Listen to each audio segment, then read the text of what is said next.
That's our theme song, Let Them Talk If They Want To, and we want to talk. Our guest, I'm Paul DiRienzo, by the way. And I'm Miss Joan Marie Musi. Hey, Joni, let me pot you up a little bit there. Hello, I'm Joan Musi. Hi, how are you? We like you nice and loud there. And Gilbert Baker is our guest on Let Them Talk. Welcome, Gilbert. Thanks. Welcome, Gilbert. And Gilbert goes by many names, but one of them is the Betsy Ross of the gay and lesbian movement. And you can see behind us we have the rainbow flag. You might wonder, you've seen these rainbow flags around for many, many years, since 1978, in fact, representing a lot of different issues. Where did they come from? Did anybody ask, well, was there a specific person behind the rainbow flag, somebody who actually invented it? Well, there was, and there's a whole story behind that, and we have the purveyor of that story, the inventor, the Betsy Ross of the gay movement, the inventor of the flag we're going to be talking about, and other flags as well. And many other flags, that's right. An expert on flags, Gilbert Baker. Welcome to Let Them Talk, Gilbert. Thank you. Well, actually, properly, I'm a vexillographer. Your viewers should know that flag makers are vexillographers. That comes from the Latin word vexillum, which was the symbol that the Roman legions would carry in front of them, and from that vexillography is the making of flags. A vocabulary like photography word. is very important. Good for Did Scrabble. Get vexed? Vexillum. V-E-X-I-L-L-I-U-M. Vexillum. That is good for Scrabble. So there you go. How did you get into it? Double word and you're over. Right? That's a lot. I mean, I don't know if to ask you first how you got into gay and lesbian politics or how you got into flag making. Well, I got into flag making because of gay and lesbian politics. I'm 55 years old. I come from Kansas, grew up in the Midwest, got drafted, served in the U.S. Army during the Vietnam War, and was stationed in San Francisco in 1970, 1971. Lucky break. Very lucky for me. Although I had a terrible job there. I was a nurse. And it was really, you saw the atrocity and the horrors of war really up close, and unimaginable suffering of people my own age then, 1920. So being in San Francisco during those years, of course, I immediately was not going back to Kansas anymore. I really was like, wow, there's a big world out here. And began to get more involved in the gay community. I came out of the closet at a young age, and in those days we were just coming after the Stonewall Rebellion and riots here in New York City, and it was really a wave of people becoming involved, being active, making protests, and beginning to organize. And an exhilarating time. An exhilarating time, indeed, for so many people. My particular thing was I love to sew. I love clothes. I'm a huge drag queen. I was in my youth, and my passion for my craft is what led me to make the flag. I'd be making ball gowns for drag queens, and I get a call from Harvey Milk, the famous activist from San Francisco, who was later assassinated. You knew Harvey Milk? Very well, and he'd call me up, and we're having a march tomorrow. We're protesting, some terrible thing, and we need a banner. So I'd push the gowns away, and we'd sew up a banner at midnight. Let's take a digression, because I want folks to understand, because this is, New York, folks might not know about the power of what happened in San Francisco. Who is Harvey Milk, and what happened to him? Harvey Milk was a New Yorker, in fact. Originally. He, had a career here, but gave it up, retired to come to San Francisco, I believe in 1973 or 4. He opened a little camera shop, and from the camera shop he began to collect around him artists, people with a sort of intellectual bent, people that were interested in creating a new idea of a gay identity, one that was without shame, one that was very out. And Harvey really galvanized a whole generation of people. A shared vision. A shared vision. And Harvey was one of many, but he in particular in San Francisco really galvanized a wave, as we used to think of ourselves, of people involved to create change and to start demanding justice. And then regrettably, quite at a young age, as he had just been elected to the San Francisco Board of Supervisors in the summer or actually he got elected in 1977. The following summer in 1978 was this wonderful moment of cultural pride. The bands were happening, the Gay Men's Chorus was forming, all kinds of our cultural institutions were just beginning, and he got elected, and it was really wonderful. It was a case where really after years of work, our hopes and dreams were kind of pinned on Harvey's chest. And then, regrettably, in November, he was assassinated. It was a terrible thing. It was a murder in City Hall. It was insane, and it really was a pivotal moment. The mayor was killed as well. And the mayor George Moscone, who wasn't gay or wasn't. No, but he was very gay-friendly, and certainly Harvey was a very ambitious politician and a very savvy image maker, a very savage. He could have been the next mayor. He could have been, and he was very ruthless. Harvey was a smart guy. You know, power is never given; it's always taken, and he took. And, well, Dan White, the assassin, was as ruthless in return, wasn't he? Regrettably, yes. Regrettably, so, that's the problem. But you really have to admire people like Harvey and others, really, who have actually, in fact, given their lives in the service of a movement. So that gave birth to the idea of the rainbow flag after this disaster? No, the flag came from, no, it came before that, actually. It came from the moment of empowerment. It came from the moment when Harvey was elected. He had just taken office. It came from the moment when we were at the zenith of like, we're changing the world. Hope. It came from that moment, and that was the intent of the rainbow flag, was to really answer the pink triangle as a symbol for the movement, really until 1978. Right. The pink triangle had been the iconic symbol of the gay movement, and that came from the Nazis. That's from right, from a very right, negative. the pink triangle. Exactly, and it was used as a stigma, you know, placed on homosexuals in the same way the Star of David was used against Jews, and there was a whole system of persecution of minorities and a whole code system they developed. So the pink triangle really came from a very negative place and really represented homosexuality in terms of being, you know, the victims subject to murder and evil. So that needed an answer, and as the new movement began after Stonewall, people began, you know, talking about, well, maybe we need something that really comes from us, something that doesn't, that we're not adapting a previous label, and that's really the origin of the rainbow flag. We have a lot more to talk about. I just want to take an opportunity to ask the callers to call in with their questions, to invite them to come. The number is right there on your screen, 212-757-1538. We'll be happy to take your calls. Oh, we'd love to talk to you. And Gilbert will be happy to take your questions. So again, our number is 212-757-1538. It's on your screen. Call and feel us free up. to call, and we'll take your call as soon as you do, as soon as we notice it. Let's jump ahead now, because we have behind us the flag, and tell us a little bit about the structure of this flag. What is it? What are the colors? And I want to hear about the colors. It's simple, too. but it's not so simple, because there's meaning in every. There is. I brought you a flag. Oh, so wonderful. Oh, wow, it's beautiful. a real flag. Great. Just a picture, but an actual real flag. A real rainbow Gilbert flag. Yes, nylon. Yes, it's beautiful. And living color. Indeed, and the colors are pink or fuchsia for sex. I see. Red for life, orange for healing, yellow for sunlight, green for nature, turquoise for magic, blue for serenity, and purple for the spirit. And we just made that up because colors had to have meaning, but those are actually based, in fact, on a lot of sort of a fusion of a lot of folklore. What is in the world of vexillography? Yes, vexillography. What are these colors? What are the actual real names for these colors? Don't they have, or some of them have some unusual names? Well, in the palette of flag colors and the fabrics, many of them do have, you know, interesting names. Like this is Canada Red. There are all different shades. There's Old Glory Red, which is a little deeper. But because we're trying to balance the rainbow here in the 8-color original with the pink, which is a little bit odd, and the turquoise, these are not primary or secondary colors if you know your art color wheel. But we wanted the 8 colors, and pink was important because, again, it did harken back to the pink triangle. That's right. And curiously, much later, 20 years later, I come to find out that in Japan, fuchsia is the code word for being gay. They say, oh, he's fuchsia. Oh, really? Yeah. So you didn't even know. I didn't even know. So how I appropriate. love that, right. Now, as far as flag colors, which is the one you invented as a flag color? Oh, you leave it out Oh, for a this, second. well, they didn't really make this color. Pink. The top one. The here. pink.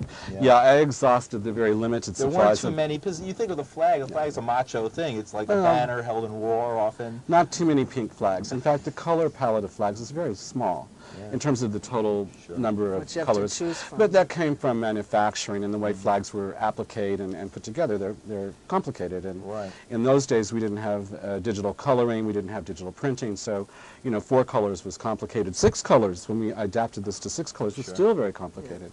Now, of course, with technology, we can do anything. So I've begun to restore it to its original 8 colors. And so this color was you invented it as far as this work and flag.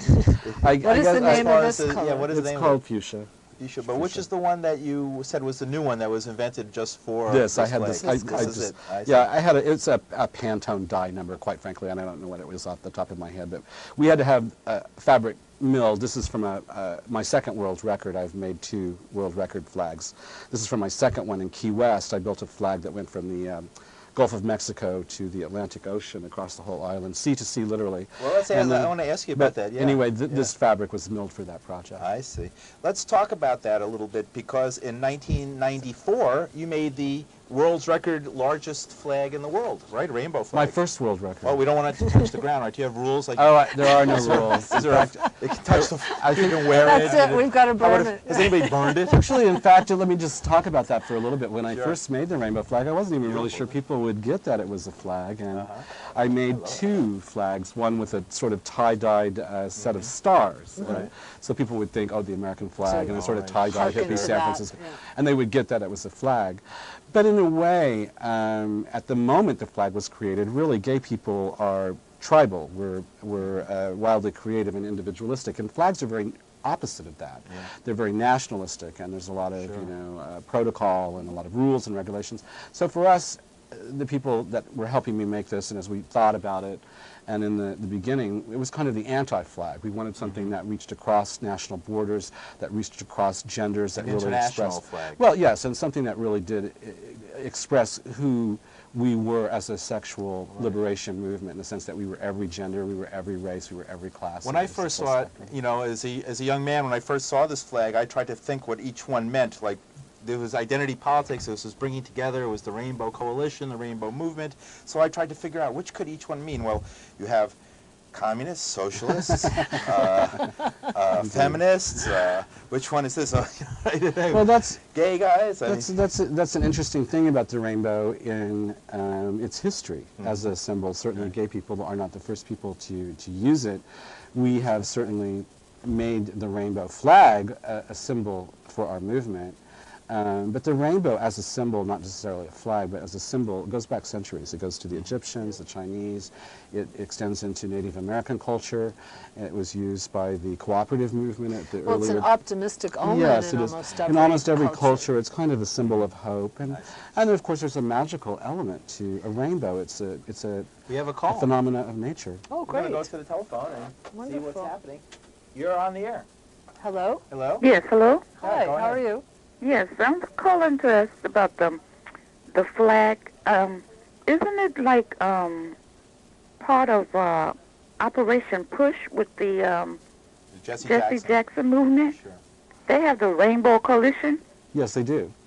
That's right. I met Jesse Jackson in 1983. He was a fledgling candidate for president in the 1984 election. And gay people in particular really got behind Jesse Jackson. There's been a long history between the gay community and the black community in terms of, you know, empowering each other and spreading our mutual struggles for justice. So it was thrilling to meet Jesse Jackson, and I knew that he had the Rainbow Coalition. They did not have a flag, and so we presented him with a rainbow flag. And then later at the convention, someone in his organization, I believe his mother actually, they adapted the American flag with the stars and the 13 stripes and changed the 7 red stripes to each a different color of the rainbow, and that sort of became their version of the rainbow flag. Very interesting. Yeah, great question. Thank you for that question. Very interesting. Okay, thank you. Bye-bye. Bye. And again, please call 212-757-1538. Our guest is Gilbert Baker. This is Let Them Talk. I'm Paul DiRienzo. And I'm Miss Joan Marie Musi. And we're here to talk about the rainbow flag. And it's a fascinating story. Let's talk about the largest flag in the world. Well, I've made 2. As a craftsperson, the first one I made was in 1994 for here in New York City. That was the 25th anniversary, right? Yes, for Of the Stonewall. Yes, of Stonewall. Explain, you know, there's a few of us out there who might not know what Stonewall is. Stonewall was a bar in Greenwich Village where young people, drag queens, all kinds of sort of marginal fringe elements, in 1969 were having drinks one night and partying, rather awake after Judy Garland's funeral previously that day. when they were busted by the police, you know, breaking into the bar, looking for a payoff and a shakedown. It was illegal to be They in a just gay had, bar, people had, yeah, well, not necessarily illegal, but there were, you know, the police were bad. You could take advantage of people. Yeah, and they did. I mean, you could still be put in jail for being gay at that point. And people had just had enough, and they fought back, and really within quick order, it turned into a riot. And Down in people, Greenwich for Village 3 or here, 4 days. right And here in the that city. moment in our history of gay people really for the first time rising up to fight back the police, our oppressors in every community, really was the pivotal moment in modern gay rights. Because what that did was it emboldened young people like me. I was in my high school senior class, and when I saw that on television, I thought I was the only gay person in the world. And all of a sudden I'm seeing this stuff in New York going, I'm not alone. That's right. I am not alone. And it really emboldened a whole generation of activism. And I don't have to that look came after forward that. to a lifetime of being a wimp either. That's right. I mean, that's right. big in a teenage It is. boy's It life. is. Well, it's important in every movement to resist our oppressors, and sometimes we have to physically resist them. Step up, you know. 25 years later, you're creating this incredible thing. What is it? What was And it that you wanted to huge. create it? Tell us about it. Well, It was- a I remember flag it is- was a mile-long flag. Yeah, I mean, you know, that was the symbol. this flag 1 mile long. And then my second one was a mile and almost a half long. So it's even even longer. Even longer, and 2 extra colors. Those are feats of engineering. Those are feats of skill. They require thousands of people to carry. They make fantastic visual news stories. Is They that go- this is a piece of that original flag? This or is one a of- piece from the Key West The flag. Key West The flag, site- but the this is 2003. You actually cut up these flags and then distributed I them? did. I sent them out to about 200 different communities around the world. So That's gay great. communities all over the world have them. And that's the thing that people should know about flags is that a true flag is something that you really can't design. I mean, I get all the credit for it, and I've certainly had a lot of help. But the reason the rainbow flag exists and endures is because it's something that people own. They look at it, they get it. A flag is an idea. And a true flag can never be designed. It's torn from the soul of the people. And that's the beauty of flags. They transcend being a piece of cloth right. into being an idea. Well, we've seen this flag all over the world. I mean, everywhere Amazing, we've yeah. ever been, we've seen it in people's windows or hung out for particular And events. adapted to many It's- uses. It's being used as a symbol of peace all around And the world. we were just talking about the Rainbow Coalition. Right. That was Yes. an early Yeah. adaptation. And then Right. as I was building the giant flag for Key West and the 25th anniversary of the flag in 2003, I would get calls from my friends in Italy saying, Milan is all gay. There are all these rainbow flags. And I'm looking at it, and they've got the word pace or peace on them, and I just Yes. love that. There's 7 Right. colors, a little different, little But variations. it's very big in But it Italy was the and every rainbow, window. and I had previously been in Italy in the year 2000 to work on the first ever World Pride when we really Yeah. confronted a lot of the Yeah. issues with the Vatican. And, you know, it had really taken hold there. And then I would get calls from gay activists, you know, demanding that I put out a statement and stop them from stealing our flag. And I was like, well, no, actually, that's really kind of cool That's that the great. peace movement is That's using our right. flag. Because I think that gay people and the message of our movement is one of love and is one of peace. So that it was used that way, I found very flattering. It's interesting. Now, tell us a little bit about there's so many questions I have. I'm not sure which direction to go into because I want to talk about some of your recent work and what you've been doing and Oh, yeah. how you developed the flag, sort of created this alternative flag Well, industry. yeah, the state flags The are state- so yeah. interesting. Oh, yeah. That's one of my projects, Out to Vote. This piece that we're looking at is from my website, gilbertbaker.com. And you can go there. There's a gallery if you like flags. I created a rainbow flag for every state flag. So we have the rainbow Oklahoma flag, the rainbow New York And they're flag. beautiful. And they are, and they're beautiful. People can download them for free. And more importantly, when you click on the flag, they will take you directly to the Secretary of State of the individual states, and you can register to vote. That's why I called it Out to Vote. And we were actually very successful with that in 2004, getting people to take the artwork and then register to vote. Have you ever had any problems with any super patriots saying that, you know, taking the American state flags and doing this to them is some sort of act of desecration or something like that? Well, flag desecration is an act of intent. You have to, this is an act of artistic license and Creativity. and variation. and with all respect to the state flags. We didn't bastardize them at all. In fact, I respected every element of their design, adapting as appropriate. I think in the case of the New York flag, we have two allegorical women, and we adapted their dresses to be rainbow. So I would pick something from their flag and adapt it to How did you deal with the Georgia flag? Well, the Georgia flag was very interesting. There are in fact The stars and bars flag. Well, there are two flags of Georgia. There's the new flag and the old flag, but I didn't shy away from that. We certainly created the Confederate flag. A rainbow Confederate We flag. did. I did push a lot of buttons. And, Wow. But the issue about the American flag is interesting. A lot of my inspiration for the rainbow flag does in fact come from, for the rainbow flag, comes from the American flag. And I really studied early on how the American flag is used in all kinds of ways, on clothes and in every possible way it's manifested. And all of that adds up to spreading that message. And the ways that people interpret that in handicrafts. And flags are a public domain thing. No one owns the rainbow flag. We all own the rainbow flag. And we all own the American flag. No matter what your politics are, we all own this. And so you own your flag, and whether it's the American flag or the rainbow flag, if that's something you claim. And I think that that's really the power of flags, is that, again, they represent ideas that people understand, they project onto them, and then they use them as visibility tools. I'd like to ask something just about the logistics of making something as big as a mile or a mile and a half long. Like, talk about how many people you had to have on the project, and how many sewers, how many machines, how did that work? I pretty much make them myself physically. I'm a really very skilled seam master, as my friends call me. I do have to have assistance because the weight of the fabric becomes immense in terms of thousands of pounds of fabric to make something like that. And then it's an act where it's more than just, again, this fabric thing I made. It takes thousands of people to actually, display them in public and use them as a visibility tool. So it sort of starts as a little handicraft and then becomes really explodes into this volunteerism. So there's a lot of engineering, there's a lot of community organizing and community building, and a lot of message making around it. It's kind of a publicity stunt, really, ultimately. In the case of the one, it is good because it really productive. Right, and it captures the media eye in a positive way. It's something that's beautiful and it's kind of irresistible, and I think that that's wonderful. That's the cool thing about it. Again, our number is 212-757-1538. This is and we have a call coming in right now. We have a call coming in. Yeah, and you're on number 1. Yeah. You're on the air. Hello? Hello. Hello? Hi. Go ahead. Hello? Hi. Hi. Yes, is this about the flag? Yes, the it Let's is. Talk? There it is. I can barely hear you. Yes, it is. Sorry. Go ahead. Yes. Hi. I was calling because I had a question in reference to the symbol that you used on your flag, the rainbow.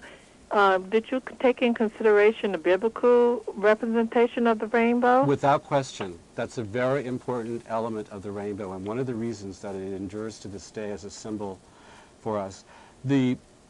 If you're not familiar, in the Bible, in the Old Testament, in Genesis, the rainbow is the symbol of the covenant between God and all living creatures. After the flood, the rainbow is set in, I set my bow in the clouds. I don't know the exact words of the biblical passage, but God, in one of the instances where he speaks directly to us, in Genesis, I set my bow in the cloud as a way of to never destroy and make a bond with all living creatures. I think that that is particularly powerful for gay people because we are all God's living creatures, including gay people, lesbian, bisexual, transgender, and whatever your sexuality, that our sexuality is a part of nature, as the rainbow is.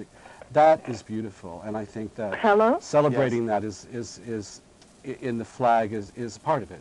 Yes, go ahead, caller. I can barely hear you. That's why I was saying hello. Oh, sorry. Can you hear us on the television? Hello? Hello? Can you hear us on television?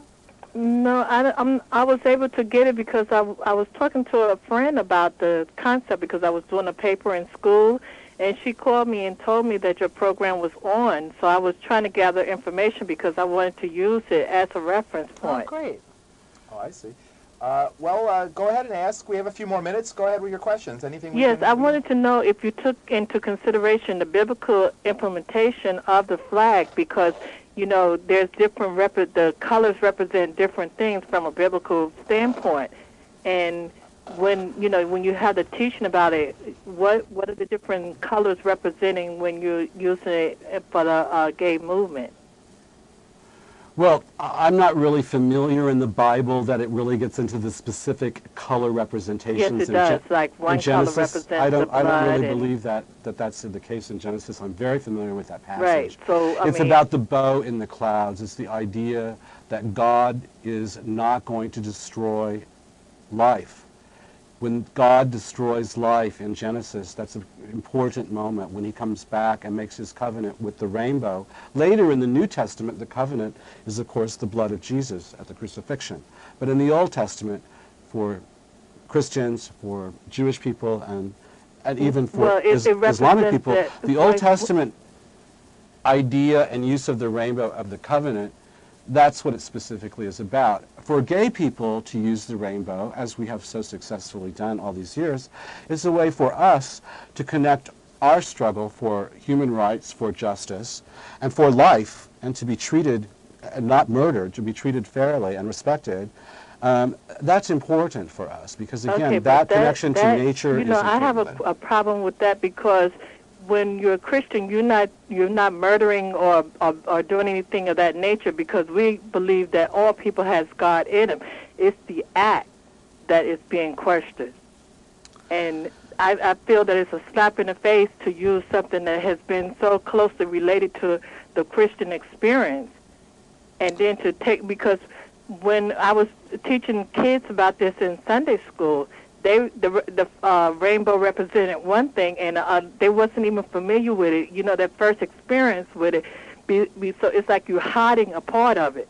It's like you're taking something that is well known and you're attaching yourself to it, but you're not coming out completely and explaining it as that being a part of your movement. Because young kids see this and they see it from one standpoint, and they're introduced to it in a way that makes it offensive to them. Because if you were open about it. Caller, we're running out of time, so I want to give Gilbert a chance to respond, but thank you very much for that. And we have another call, too. Yes. Thanks for calling. I do want to just respond to that because I think she does bring up some valid points about it. Give half a minute. But I would just have to completely disagree with that. The rainbow flag is a visibility tool of the gay movement. It proclaims our power. We're not going away. If you've got a problem with that, you've got a problem with homosexuality. I think that you need to teach tolerance to your children. I think that awareness and visibility are key to every movement, and I'm proud of the way that the gay and lesbian community has embraced the rainbow and used that symbol of nature all over the world to say, here we are, and we're not going to be murdered. We're not going back in the ovens. Well, thank you very much, Gilbert Baker. I'm Paul DiRienzo. I'm Miss Jo Marie Musi, and we appreciate having you here today. This has been Let Them Talk, and we'll see you next week, next Tuesday, 8 p.m. here on Manhattan Neighborhood Networks. Thank you very much.